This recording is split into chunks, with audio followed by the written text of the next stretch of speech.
Hi guys, welcome to my channel. Guys, आज के topic में मैं आपको एक्सप्लेन करने वाला हूँ जेरेंड की चारों फॉर्म्स के बारे में। गाइस, अगर आप मेरे चैनल पर नए हैं तो मेरे चैनल को सब्सक्राइब कर लें और बेल आइकन को प्रेस कर लें, जिससे आने वाली वीडियो के बारे में आपको सबसे पहले नोटिफिकेशन मिल सके। तो गाइस, आइए चलते हैं, विदाउट डिले करते हैं आज का टॉपिक शुरू। Guys, let me remind you once again कि जेरेंड जो होता है वो एक वर्ब का रूप होता है, लेकिन जो एक्चुअल उसका फंक्शन है वो है नाउन का। जिस तरह से नाउन वर्ब का सब्जेक्ट बनकर आता है, वर्ब का ऑब्जेक्ट बनकर आता है और प्रेपोजिशन का ऑब्जेक्ट बनकर आता है और कॉपुलर वर्ब का कॉम्प्लीमेंट बनकर आता है।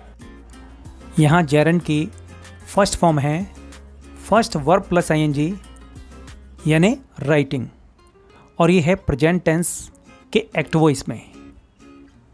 तो गाइज, फर्स्ट ऑफ ऑल इसी के एग्जांपल देख लेते हैं, जिससे आपको ये कॉन्सेप्ट क्लियर हो जाए।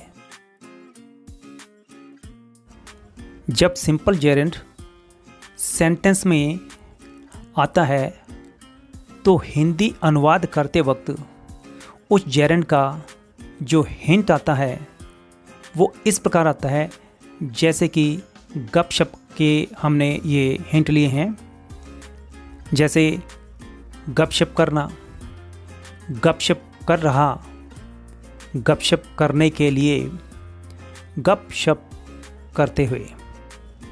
गाइस, अब देख लेते हैं सिंपल जेरेंड के कुछ एग्जांपल्स। फर्स्ट एग्जाम्पल है वी वेंट हंटिंग, हम शिकार करने गए। Second example they have stopped babbling, उन्होंने गप्पे करना बंद कर दिया है, उन्होंने गपशप रोक दी है। थर्ड सेंटेंस पे चलते हैं। Taking his advice cost me dear, उसकी सलाह लेना मुझे महंगा पड़ गया। फोर्थ सेंटेंस है I hate talking in the class, मुझे कक्षा में बातें करना पसंद नहीं है, या मुझे कक्षा में बातें करने से नफरत है। अब है जेरेंड की second form being plus third verb, being plus past participle, और ये है प्रेजेंट का पैसिव फॉर्म। तो गाइज, आइए देख लेते हैं इनके भी कुछ एग्जांपल्स।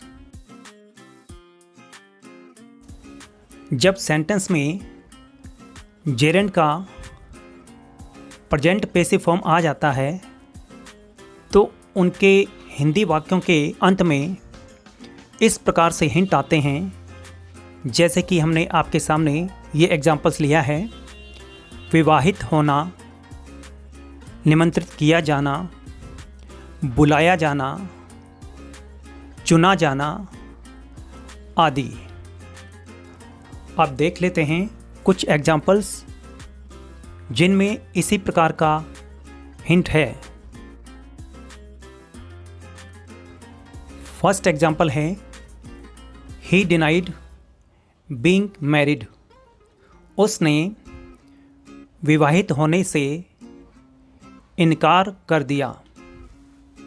सेकंड सेंटेंस है I appreciated being invited by you, तुम्हारे द्वारा बुलाए जाने पर मैंने प्रशंसा की, अथवा तुम्हारे द्वारा निमंत्रित किए जाने पर मैंने प्रशंसा की। थर्ड सेंटेंस है she doesn't like being called by her name, उसके नाम द्वारा बुलाया जाना उसे पसंद नहीं है, अथवा उसके नाम द्वारा पुकारा जाना उसे अच्छा नहीं लगता है। फोर्थ सेंटेंस है, they don't like being told the same story. एक ही कथा सुनाया जाना उन्हें पसंद नहीं है। एक ही कथा बताया जाना उन्हें अच्छा नहीं लगता है।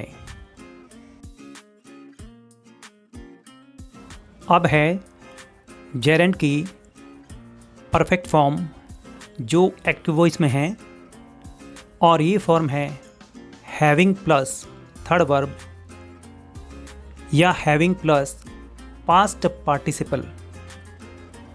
तो गाइज इसके कोई भी हिंट नहीं लिए हैं, क्योंकि इसमें हिंट जो है वो चेंज होता रहता है।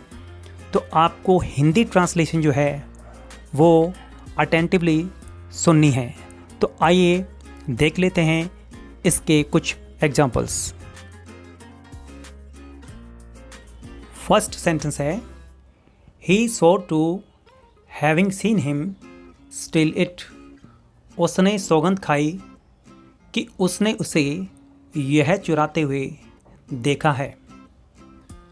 दूसरा तरीका है, उसने कसम खाई कि उसने उसे यह चुराते हुए देखा है। Second sentence, after having finished his work he went home.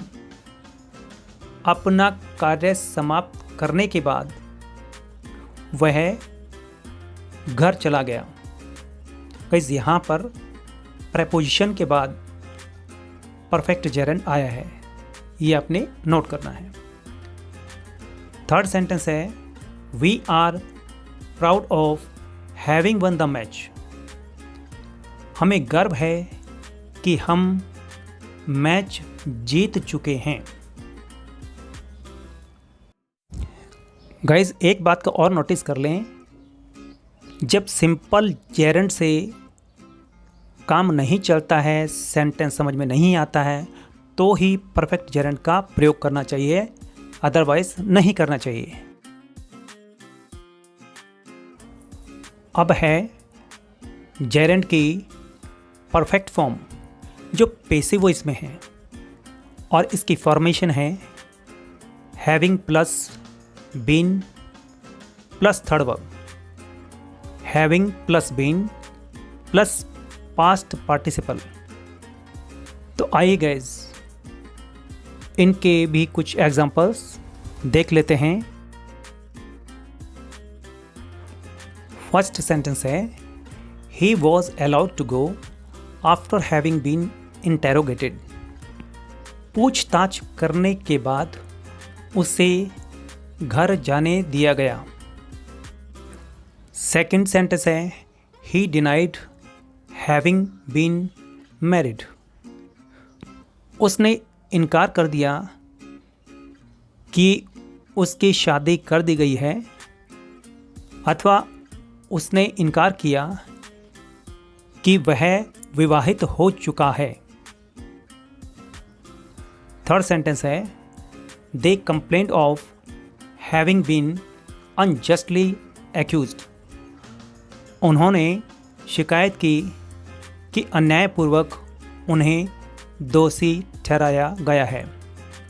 Guys एक बात का विशेष रूप से नोटिस कर लें कि जो ब्लैक कलर में क्लॉजेज हैं वो प्रिंसिपल क्लॉज हैं, मुख्य वाक्य, और परफेक्ट जेरेंड जो है वो है सबऑर्डिनेट क्लॉज यानी आश्रित उपवाक्य।